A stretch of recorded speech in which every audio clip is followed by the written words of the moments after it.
Welcome to Sweet Life Beat Life. We hope this video helps. You start by confirming the Gcash app is updated, because many recognition fixes arrive in updates. Next, make sure camera and face permissions are granted in your phone settings and reboot the app. This clears temporary permission glitches. Also, clean the camera lens and position yourself in even, front-facing light. Avoid backlight, because the algorithm needs clear, contrasty data. Once done, you're ready for the enrollment steps that follow. You will remove any previously saved face data to eliminate corrupted templates. Then, re-enroll slowly. Follow prompts and rotate your head the small degrees required because the system builds a 3D model from many angles. Make small pauses between movements to let the camera capture crisp frames.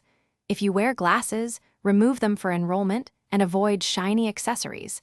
These can mislead the sensors.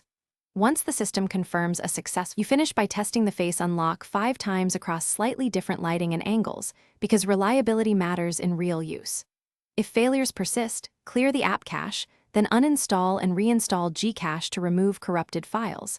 Make sure you have your linked mobile number ready before reinstalling.